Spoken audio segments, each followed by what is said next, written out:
Blog Talk Radio.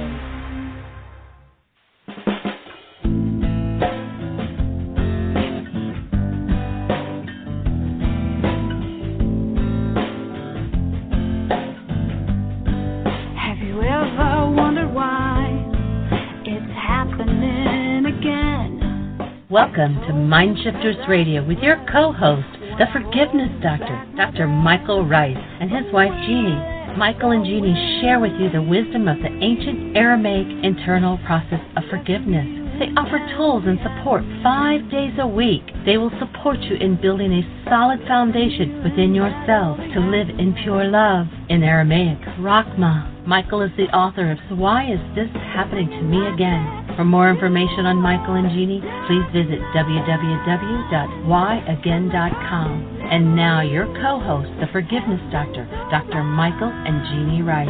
To the brightness within you and the truth that is rooted within me.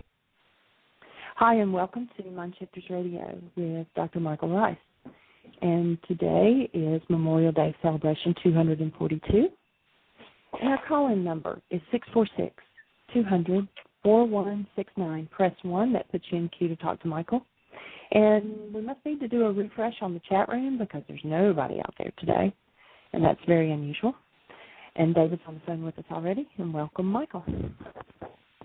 Glad to be on the show. Glad to be here to support you in the process of healing and to accept that support within our world. And our invitation is the invitation to consider taking responsibility today for some form of hostility or fear that you're probably conversing about somebody else about, that you're probably languaging as somebody else's fault. And actually inviting you to forgive that in yourself, to actually go inside yourself and change that internal dynamic, the internal dynamic of denial, dissociation, and blame. Somebody else is causing what I'm feeling. And we've got a whole raft of tools, a whole set of tools that we invite you to engage in with us to move through that process of forgiveness. If you are interested in finding out about those tools, you can go to our website, which is www.whyagain.com. On the right-hand side, you'll see a link that says Download Worksheets. And on the right-hand side, you'll see that link. When you click on it, there are 4 links that will explain the whole internal process of forgiveness, the tool for going inside yourself and removing the very capacity for any form of hostility, fear, guilt, blame, or whatever else holds us out of our human lives. And, of course, our definition of a human life is very simple. Hold a newborn child, you know exactly what a human life is. And if you're not experiencing that, then you have work to do. The game that the mind will play is to tell you that the reason you're not experiencing your human life is somebody else did something. And that's all a fraud, that's all a lie. If you're not experiencing human life, it's because you hold in you something that doesn't belong in you. And our goal is to learn and to teach how to let go of anything unlike your human life, anything unlike the awesome presence of love that is who you are. And so we welcome you to the show. We're delighted to have the opportunity to share these tools with you, to learn these tools with you, to teach these tools with you, and to hear your comments, your questions. Our call-in number is, if you have a question for us, is area code 646-200-4169. If you click 1, then that will put you in a queue, and Jeanie will put you through so that you can ask your question. And so we welcome you to the show. Jeanie, do we have anybody in the chat room? Do we have anybody on the phone with a question? Well, we've had a couple people pop into the chat room now. I don't know if it was difficult coming up or what, but it's still low attendance out there. We have Tim and Dave both with us, and nobody's got their hand up yet. Welcome, Tim and David. How are you gentlemen today? Beautiful. Doing very well. We both did it at the same time, Tim. Very good. Wow. So I'm doing well here at Heartland. Nice little overcast day. Been getting some rain for the last couple of days, and doing well. It's nice to hear Tim on the show yesterday. He did a fabulous job with communicating about the principles and the whole idea of the work that's around forgiveness. And one of the things that we might open up and talk with today, the thought that came to my mind was the stories that we tell ourselves in order to keep that program, that story going in the mind. So, hello, Tim. Hello. Thanks for the comments about yesterday. I forgot that was just yesterday, huh? That was very nice of Dr. Andraki to call in and help us fill the time in Michael's absence. Michael, did you get your key in your van or vice versa? Well, we've kind of got it about a third of the way there. Actually, it's kind of an odd key with electronics in it, so I'm now using a jury-rigged key to ride the van until they can get the proper key ordered. And so that was some fun. And I did go back and listen to the show, and I thought it was a great conversation between you guys as people who work in that realm of depression and such with the chemical solutions that the world offers. And I thought that was just some awesome information and great conversation between you two guys. We need to get the three of us together more often at some point and carry on conversations about those types of things so people have some input other than what the culture gives, which is, of course, your life will be better if you just take more pills. And you'll notice that the ads that promote those take more pills, while they're giving you all the collateral damage reports, they show people, wandering through daisies and smiling and holding hands and being lovers. While they tell you about what body parts are going to fall off. And, it's just interesting how the mind manipulation, how perfected it is to get people to accept those things, which are not necessarily solutions at all. Certainly there are cases where they can be a stopgap measure, but there's nothing that replaces one doing one's own work. And so we're here to support each one in doing their own work. And here we are in the process.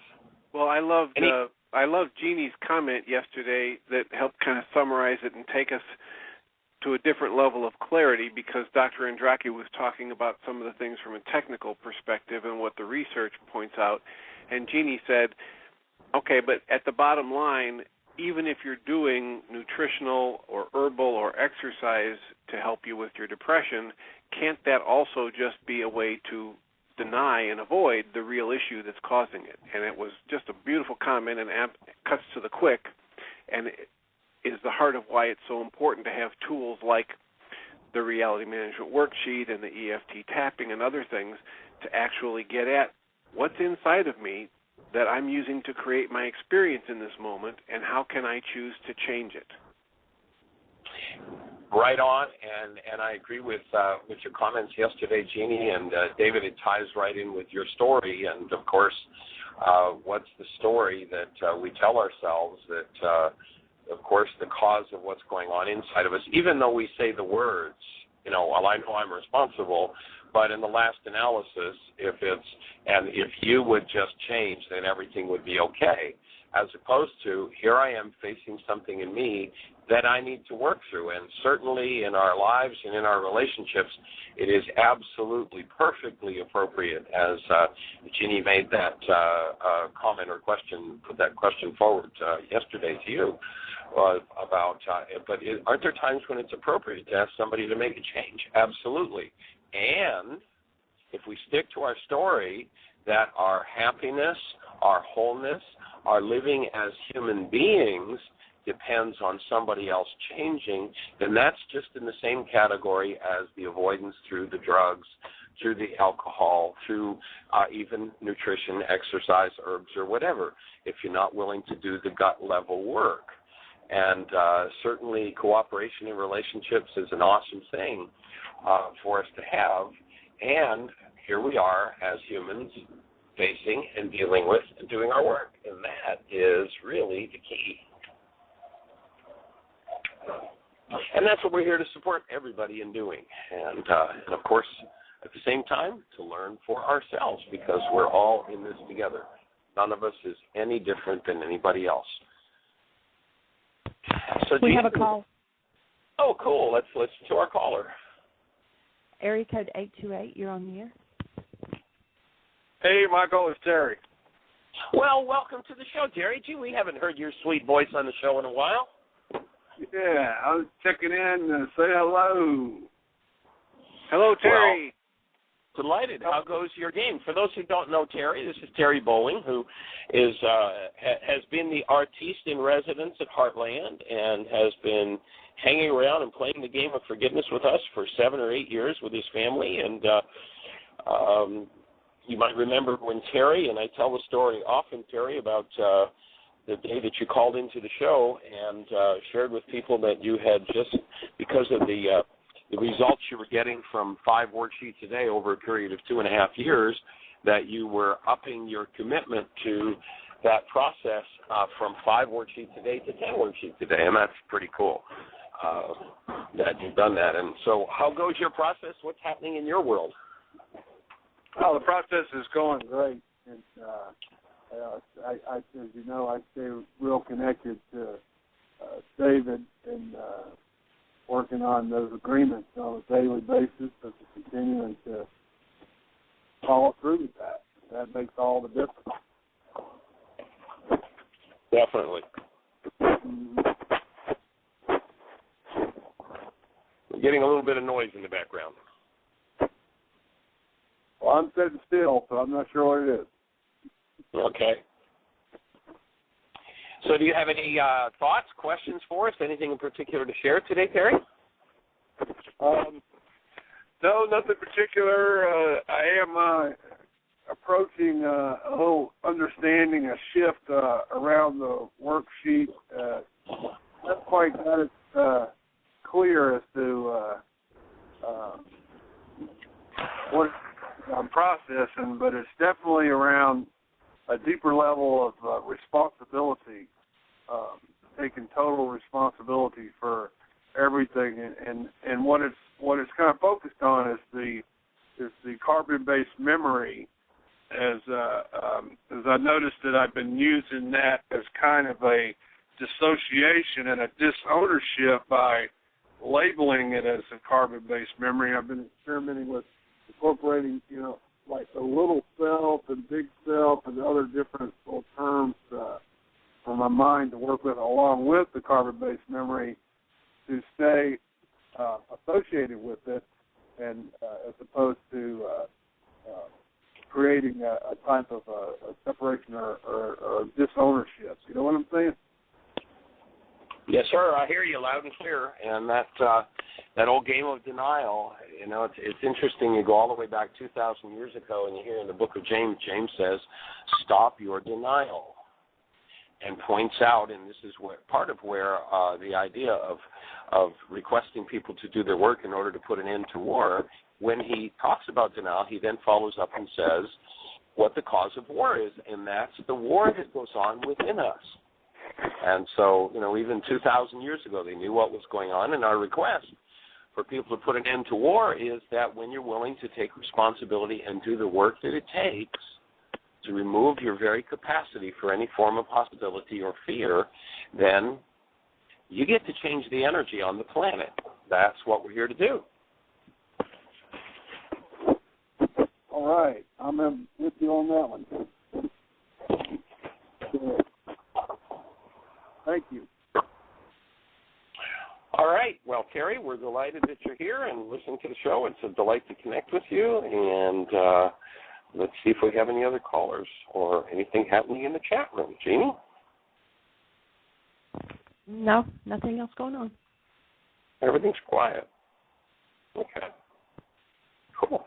Well, David, did you have a particular story in mind when you invited us to look at the stories that our minds tell us? No, I think it's mine is right along with what Terry was talking about, and this may tie into what some of our conversations are about.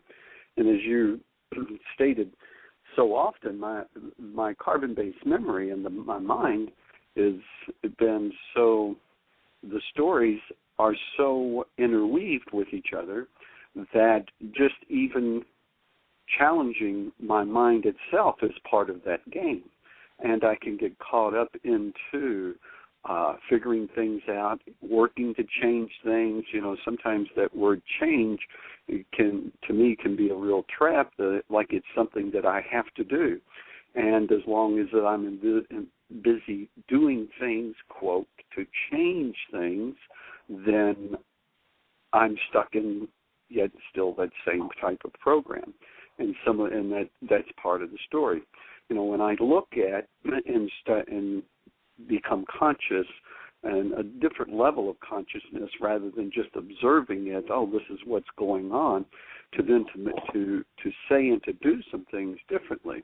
And one of the things that Terry is referring to, is at least my projection of it is that we have a conversation every day around the work and what it is that's going on, so that we can challenge each other with the truth not being what it is that I believe, and the truth being the capital truth about what's actuality and what's reality that's going on.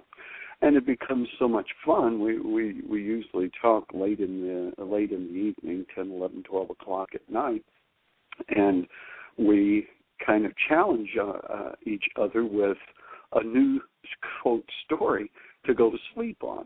And then there's a process through that a sleep state that my mind is quieted from that story and incorporating a new perspective of it coming from truth. Truth being the capital truth, being that whatever it is that's going on in my story is just my story. It's just the illusion. It's just my beliefs. It's just my truths that I've taught my mind to accept as what is the truth. And it's not the truth with a capital T as it is the truth of what it is that my carbon-based memory, as my mind, has projected out there. So I think that that's kind of a gist of the conversations that Terry and I have been going over, and just shifting, going to another level, so to speak, of having the understanding of it. The words are just resonating a sense and an experience of the truth. From my projection of it is, I can never use words to tell the truth. I can only experience the truth, like with the description of a newborn baby. I can use all of the words that my mind has. I can hear all of the words that other people describe their experience of it, and it still is not the experience of that newborn child as it is with the truth. I can never speak the truth so as I can get around, I can get close to it, get to the edge of it, and there really is only the experience of truth. And when I let go of the stories that I've had of what I say is the truth and what the belief is, then I get to then have an experience of the truth. Yeah, that was a nice gift from Magda that she gave us last week when she offered that idea that creating truth really wasn't what was happening, and shifting the worksheet into admitting truth, that is, and allowing it in. And when we can collapse and get the carbon-based memory system to shut up and quit its stories for a little while, and that's exactly what happens when one has a near-life experience, which, of course, the world calls a near-death experience, is the stories collapse. The mind shuts up. You get out of your mind, and all of a sudden, instead of all the beliefs, all the left brain hallucinations, and you know that if there's some form of hostility, fear, or pain, you're in a left brain hallucination. When you can get that to shut up Now, of course, it's a risky way to go to a near-death experience or near-life experience to do that. However, you don't have to go that far. All you have to do is forgive. And as you collapse.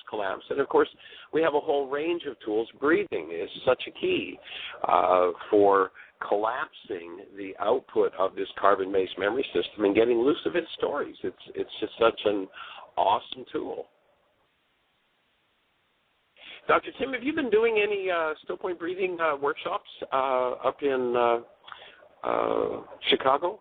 No, I haven't done one since you were here.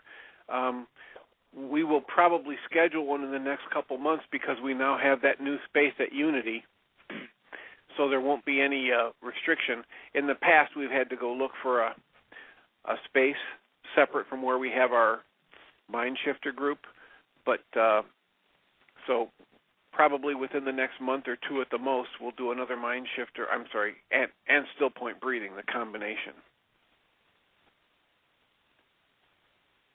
Very cool. It's an awesome tool. And we are in Sarasota, Florida this week, and we're tonight, tomorrow night, we'll be at Unity, and on Saturday we'll be doing MindShifters and still point breathing. And the energy in the group is building for the workshop this Saturday. And so if anybody's in the area of Sarasota, Florida, we'd invite you to come tonight, tomorrow night, free open workshop. Tonight is, getting the stress you need, and tomorrow night is communication. Did you hear what I think I said? And so we invite you to come join us.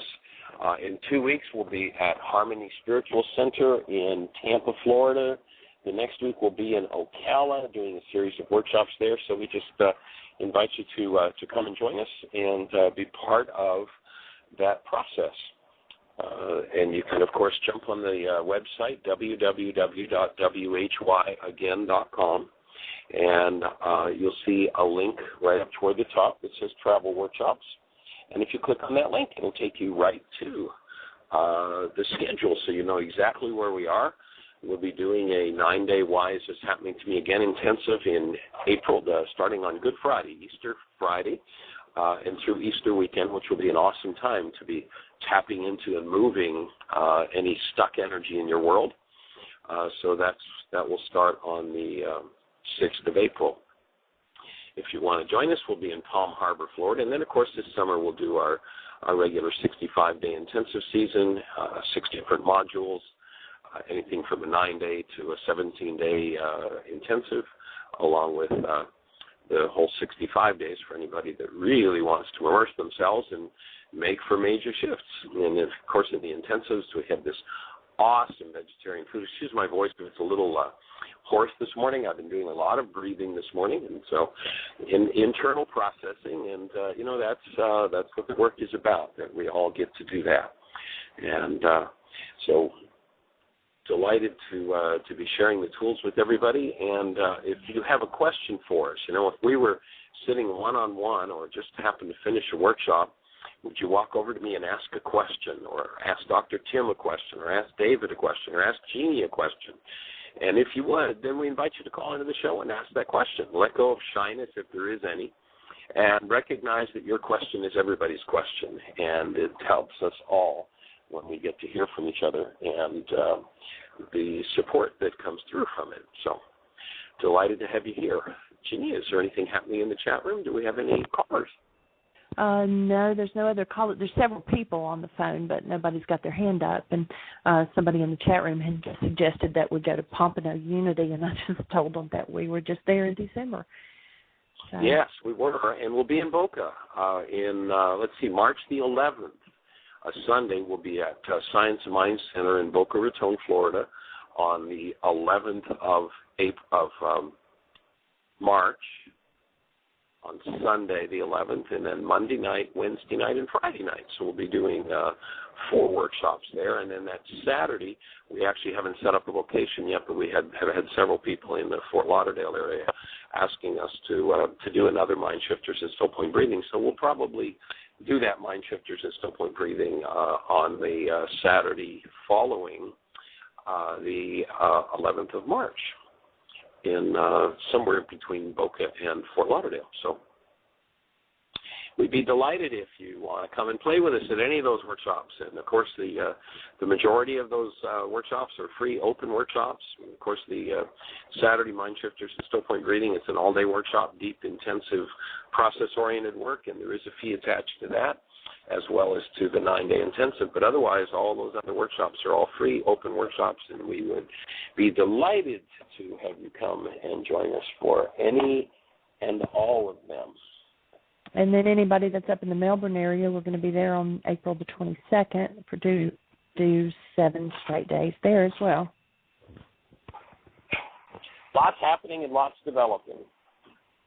The work is growing, and things are clicking all around the globe. So we're appreciative of everybody who introduces another person to the work and who's willing to be there to support us in getting it out there and making it available, because our commitment is every mind, heart, being on planet Earth. That's what we're actually going for, and that's why we travel the way we do and do the workshops free. You know, one of the when we get into our stories, and David, that's a good topic, but when we get into our stories, what happens is our mind takes its own dissociated content. If you're in pain in any way, shape, or form, and you have a story about it, your mind takes its dissociated content, it makes up a story, it projects its information into your brain's image, and the world that you see will contain justification for your story. And by definition, projection is blockage of truth. When I project responsibility for what's going on inside of me, I'm in blockage of truth. And the idea of the work is to get past projection, to get past that blockage of truth, and to be able to look at what is my pain about, what is my sadness, what is my grief, what is my hurt about, and to get to the point where you can stand in any space and experience your human life in the presence of whatever it is. And that's a big challenge. That's a major piece of work for anybody to do, and to really truly achieve that human life. But just remember that when my brain makes up a picture, hostility and fear is an indication that my picture's not true, that it's a projection. And by holding that projection as true, I'm now blocking truth.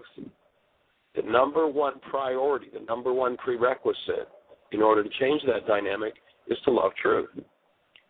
To love truth enough to let it in, to admit it into your mind. And when you do, you'll find that the truth of you is that you are this awesome being made of the love of God. That your true essential nature, and you know it's interesting because when people are in the projections and their blockage of truth, they can see those words on a piece of paper, but they totally block them out. They don't hear them. There's not room for them. Or they say, oh, yeah, I know that, and they go on with their upset story. Or they'll create their upset story out of what they've dissociated from and believe that. Everything based in hostility or fear is a lie. And, of course, the challenge is for each of us individually and collectively to overcome our mind's lies. And our lies have been going on for 1,000 generations. And so it's not always an easy thing to do, but with consistent conscious work, it can be done. And that's what we're looking to support each person who calls into the show in doing. So if you've got somebody in your life that you're currently blaming, a situation, a person, whatever, recognize that you're not feeling what you're feeling because of what they're doing. Now, your mind will tell you that. You know, my mind tells me that all the time. And that's where I take out a worksheet, I breathe, and I collapse my mind's story and dissolve the dissociated content so that I can get to the point where I can be in my human self regardless of what somebody in my environment's doing. Not always an easy topic, not always an easy process. So that's what we're here to do, and any comments or questions in the chat room or the phone and or David, Terry, do you have any thoughts on that idea that projection, it was kind of a new insight for me just a couple of days ago, that projection is the mechanism of blockage of truth. The mechanism of dissociation is you made me. I'm feeling this because of this situation. That language tells our mind to hide or dissociate from what the real cause of what's going on in us is. And so to retrieve that language, to undo, to collapse the projections, which is what forgiveness does, to undo the language of blame, gives us the opportunity to confront directly what, maybe in 1,000 generations, in 12 relationships or 100 relationships, we've never wanted to face in ourselves, something we've always successfully projected onto them. We do have a caller. Oh, cool. Let's listen. 970, you're on the air.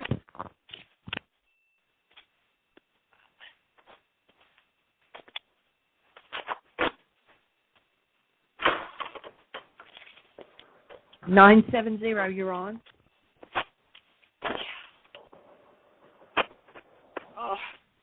Wow, it sounds like there's some noise. Maybe if you could hang up 970 and call back in. Jerry, I was just trying to get my phone to work right, get myself off mute here. Sorry about that. Oh, awesome. Welcome. And how are you all today? We are blessed and highly favored. How about you, Carrie? How are things in Chicago? Huh? I say, how are things in Chicago? In Colorado. Oh, Carrie. Okay. We've got another Carrie that calls us from Chicago, and I've been communicating with her by email, and I thought it was her. Oh, okay. Well, how's the weather in Colorado? Probably a little colder than the 75 degrees it is in Sarasota, Florida. Probably, yeah. Well, I just wanted to say how much, one of the things that I've been realizing since I've been doing these worksheets on a relationship that ended, and it's just amazing. Once you start thinking this way, anytime somebody comes to you and says, hey, I've got a problem with my partner or whatever, it's amazing how, just explaining it to people ends up being a constant thing. And because it's such a different way of thinking than we usually do. And I've been enjoying that with a couple of my friends. One of the things I've kind of come to the realization about with my relationship is that we all have a different stress threshold. And I think that thing about, until we create the brain cells to understand something, we might not be ready to go to the same place maybe another person is. And I think it's just given me more compassion for just letting go and allowing this other person to go their own way, because I think we just each have a different stress threshold of what we're willing to step up to and deal with somebody else, I think. Does that make sense? Would you agree or not? Absolutely. Everybody has a different stress threshold, and of course the mechanism of creating stress is by setting goals. That's something we go into in the workshop, Getting the Stress You Need, which is the one we're going to do tonight in Sarasota. But I wish I could be there. Say again? Wish I could be there. Yes. So when you set a goal, you create a stress in your mind. When you create a stress in your mind, the higher the stress level gets, the closer and closer you will tend to go to your power person dynamics. Right. The higher the stress level, the deeper you go into those dynamics. And so you never know what, the stresses are in somebody's life. And, one of the nicest gifts you can give somebody who's under a great deal of stress is to hold the space and maybe to just hold back on, conversations that introduce new goals. Can be helpful if one's under a lot of stress. I kind of hope this other person would maybe decide to do more of this processing, but I don't know that they're going to make that choice at this point. And I'm actually considering recording some of the radio shows and just putting them on an iPod so that I can share it with various friends who are kind of starting to grasp thinking this way. And that seems sort of a neat thing to do, like putting the codependency to the power person codependency to interdependency, some of those radio shows on. Like I've got one friend who's having problems with her husband, and kind of similar to what I had, and just So two things, Carrie. One is that you don't have to record them. There are actually already MP3s. You can just right-click and save them and share them with somebody. But two, be careful of falling into that trap that she has a problem with her husband. She doesn't have a problem with her husband. You never had a problem with the person you were in relationship with. She has realities in her mind that hold her out of the direct experience of her true being, love. And if I have a problem in a relationship, I have something that I'm using to hold me out of love. It's, as David was referring to the story, it's that story that has me believe I have a problem with this person. Nobody has ever had a problem with another person. Now, are there people who do insane, crazy, bizarre, off-the-wall things? Absolutely. But are those people the cause of what happens in us? No. But when I use the language, I have a problem with this person in relationship, I'm dissociating from the cause of my problem. And now I can't correct it. I'm cut off from it. So when I can our language tells our mind how to build the world that we see. And so once I can give up that language of, she has a problem with her husband, she has in her, and I guarantee if you ask her the question, describe your problem with your husband. What's your feeling? What's going on there? And she'll give you this whole litany. And then if you say, now, how long have you known your husband? 5 years, 10 years, 20 years, whatever. Just take a breath for a minute and really tap into those feelings. And then go back to 21 years ago before you met your husband. Did you have those feelings? Did you know those feelings well? 99.999999999% of people will have to say, if they're honest, yes. The 0.0000001 who say no are not telling the truth. And once you recognize that, then you've got a way to crack open the dissociated mind. And that's what we're looking to do, is to crack open that dissociated mind so that we can change the root of what's been going on. For most people, it's been going on for 1,000 generations. When I open the Healing Through Relationships or the Codependence Workshop, I usually start out with it. It always amazes me how many people go into a relationship. They've been beat, they've been abused, they've been raped, they've been tortured, and they've never faced, they've never surfaced, they've never gone through or let loose of that, forgiven that. And then they go into a relationship expecting to have a conflict-free relationship. And what their minds will do out of that dissociated pain is it will find something. It will pick something to put that pain on, and they're sure that it's that something that's needed in order to fix the pain. Now, if you've ever been in a relationship with somebody, you know that one day they said to you, well, if you just do this, then everything would be okay. Now, if you ask anybody when that was done, when they said that, and you went, oh, my God, is that all I have to do? Okay, I'll do that. Then it will go away. Great. Have you ever done that, Carrie? And then it all went away, right? Everything was okay? No, it wasn't okay because that wasn't the issue. That wasn't what was going on. That was the story that the non-being mind put it on. And so it's such a huge piece of the puzzle and such a huge piece of learning, and I acknowledge that I'm still learning it myself, to crack the dissociated mind and recognize that I'm feeling this because it's in me. I'm not feeling this because of anything outside of me. And if I were to have total control over the world, all I would do would be to vary the state of imperfection so that I could pretend that this will go away when that changes. This will go away when I access it directly, I admit or allow truth in, and I forgive it. That's when it will go away.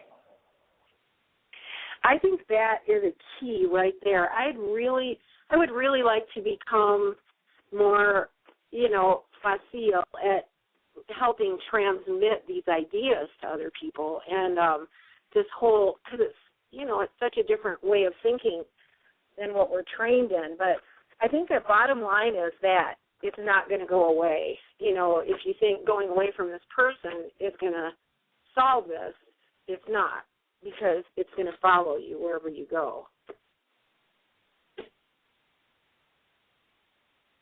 That's for sure. And the tool of forgiveness, if you're not familiar with what we're talking about, we invite you to jump on the website. On the right-hand side, there's a link that says Download Worksheets. And the first 4 links under the download worksheet section on whyagain.com will give you all the forgiveness tools, the how to do it. And then, of course, the trick is doing it. The challenge is to actually do it and to crack the repeated hallucinations that somebody or something else is the problem and causing what's going on inside of you. That's the one thing I've been impressed about being around you is how you just consistently come back to point A, you know, and that's really helpful. It's a helpful model, and I want to be able to do that with people when they ask me these kind of questions, you know, and of course with myself too, obviously. So I'm wondering if you guys want to disconnect me, if Jeanie can, I guess I can always call back in. I guess the point would be to disconnect me and leave me so I can hear, or else I can just call back in. Finally figured that out. I can just disconnect you without you calling back, Carrie. That's fine. Okay, and really great to visit with you guys, and many blessings there in Florida. I'm so excited to be on the periphery of this work. Absolutely, and I should probably get your mom's contact information because we have set up to do a 9-day intensive April the 6th at that place where we did the Course in Miracles workshop. We're going to do that April 6th, a 9-day residential at that big, beautiful house. That, great. Shall I text you that info? Say again?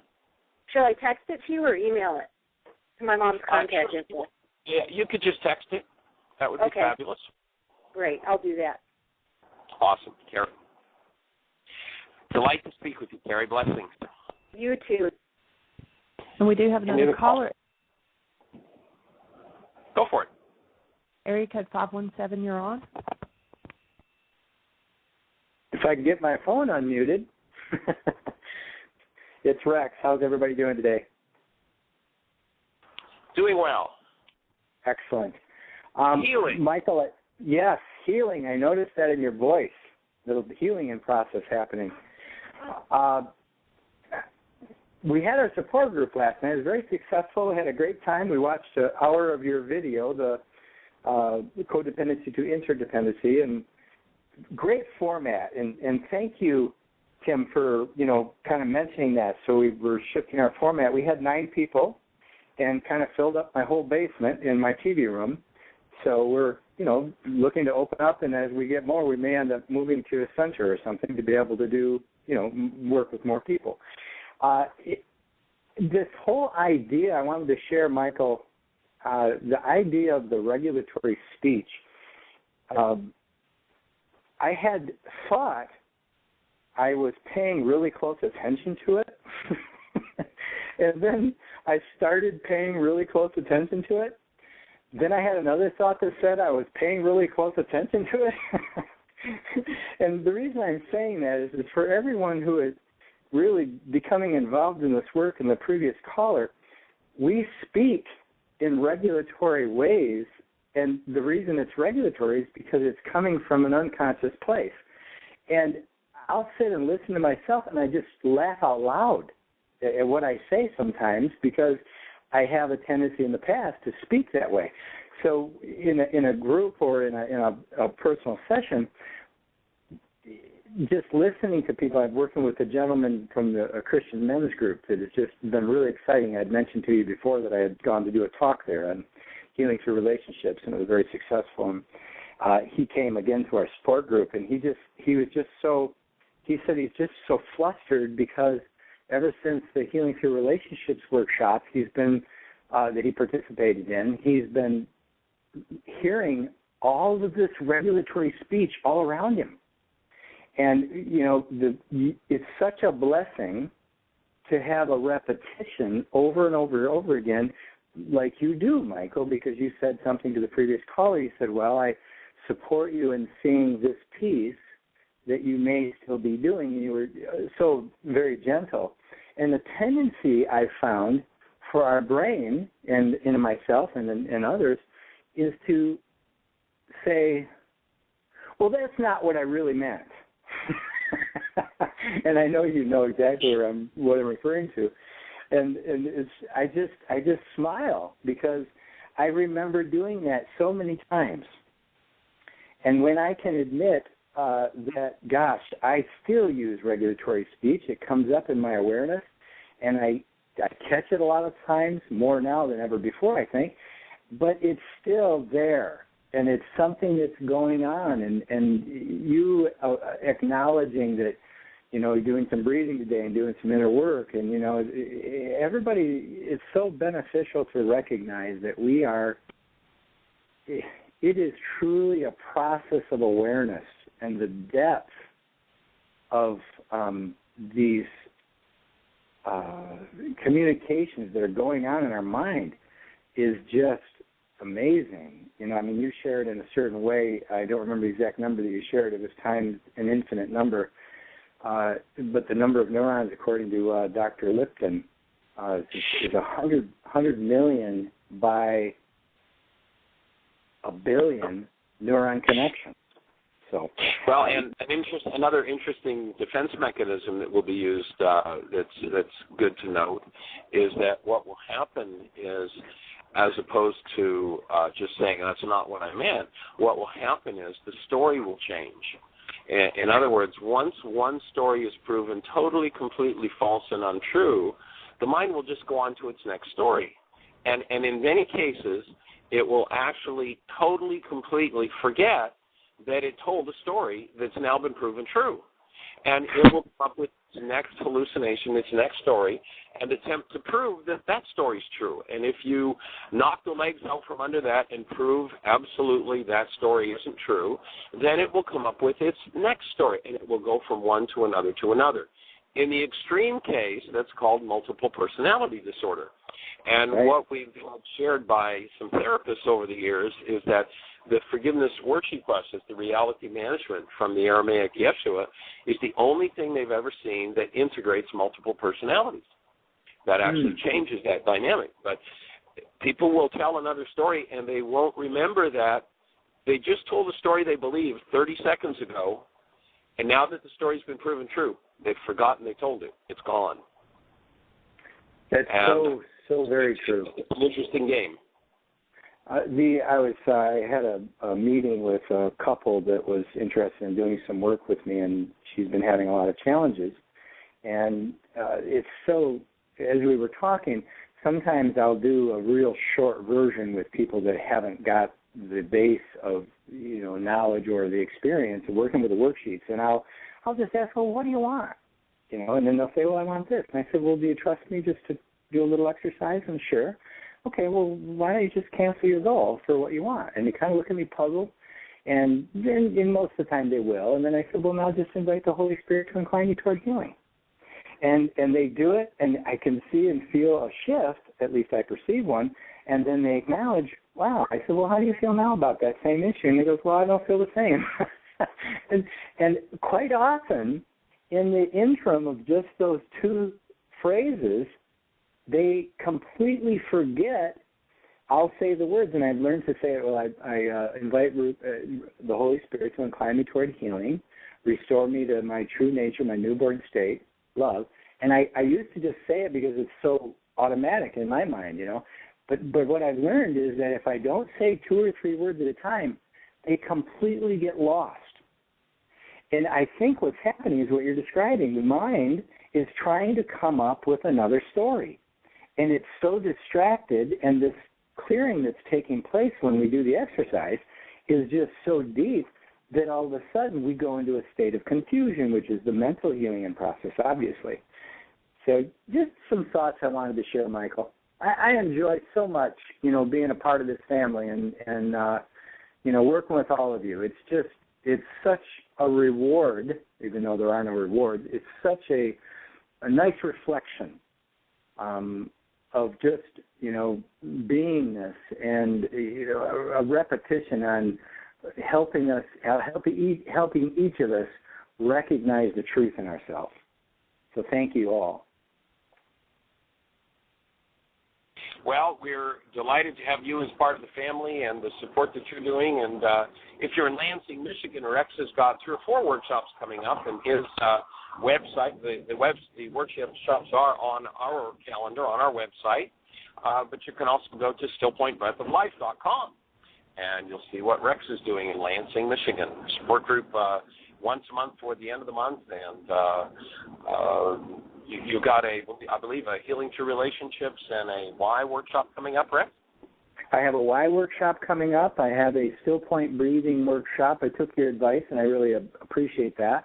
I'm scheduling once a month now, Still Point Breathing, for those that, are interested and want to be able to clear the energy that they've built for the month, or whatever.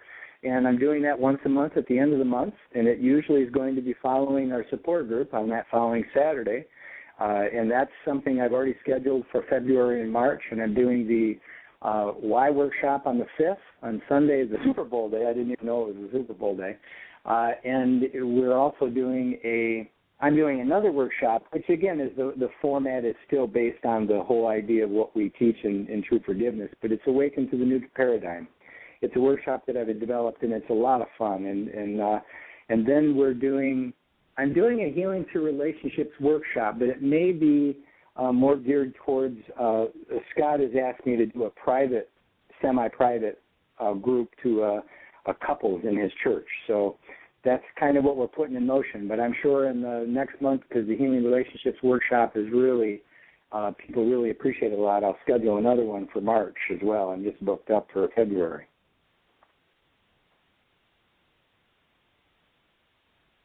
Well, that's awesome. Good work. Glad to have you on the team, and glad to have you putting it out there. Awesome. It's a pleasure, and it definitely is growth producing. I laugh because it's just, when I'm laughing, it's fun. When I'm in my stuff, it isn't always fun. So, but I'm always able to step back and say, gosh, it's just a process of uncovering and healing and integrating, and thank God I'm able to be aware of all of it as best I can, and supporting others doing the same. But thanks, everybody. I'll get off here so somebody else can share.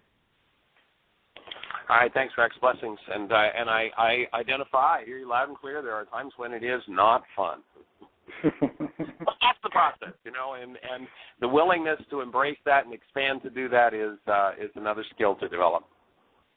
You bet.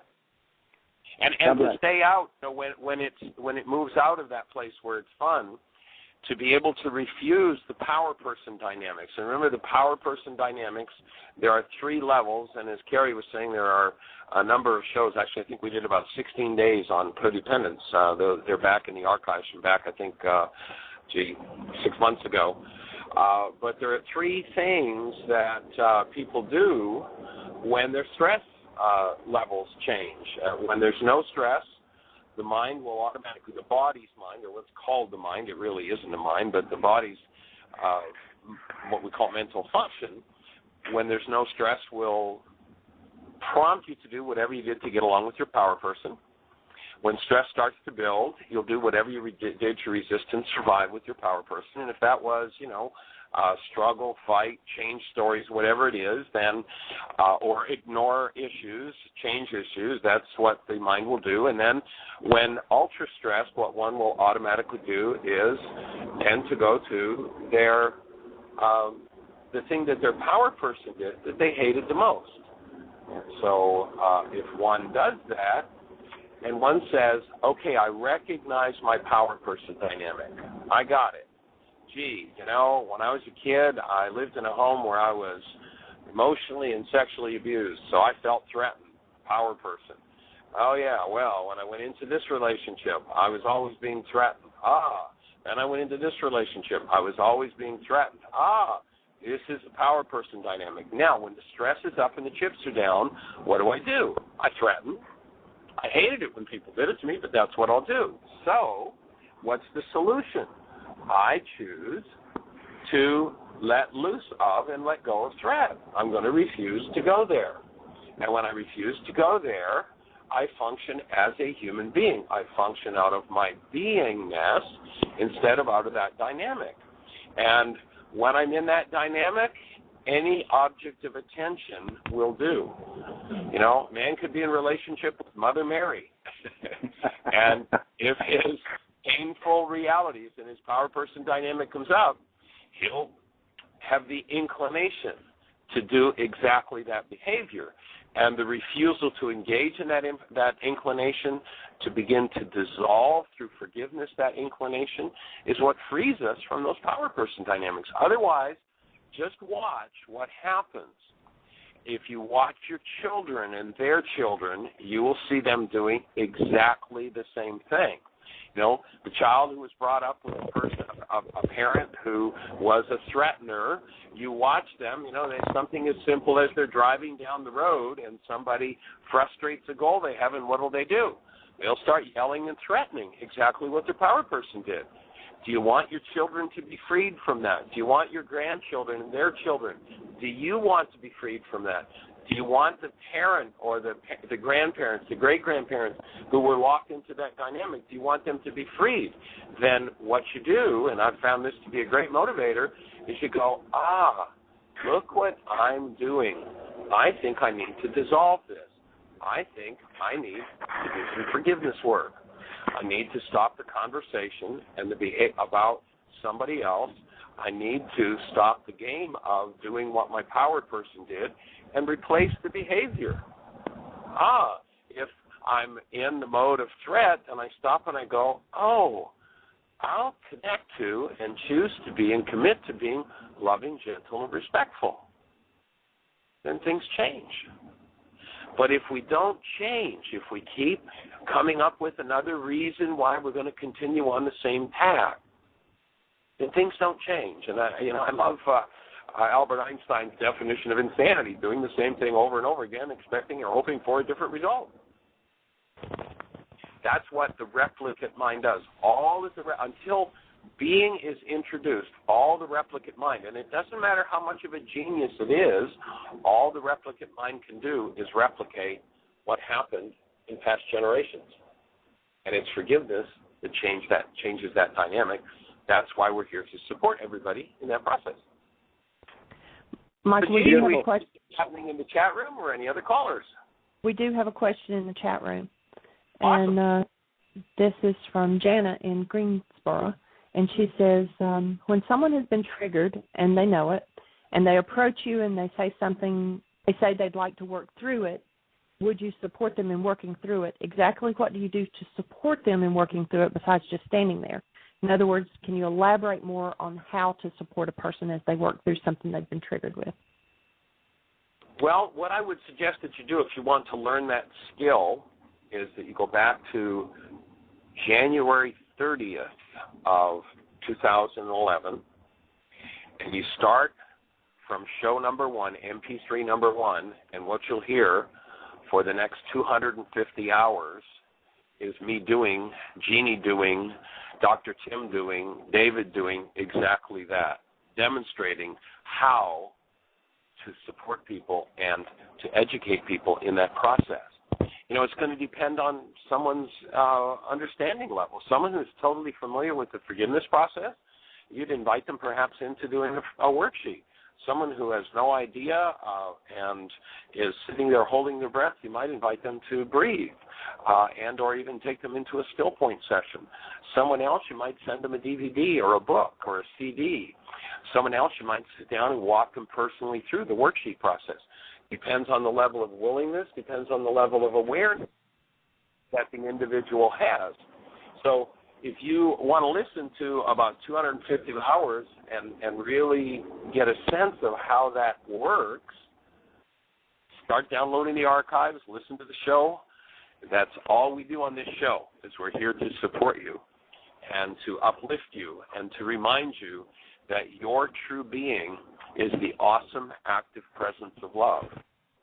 And as you let go of that, forgive everything less than that, you posture yourself in a place where you get to create the best year yet of your eternal life. And that's the space that we hold for you. And we're delighted to be sharing this show with you.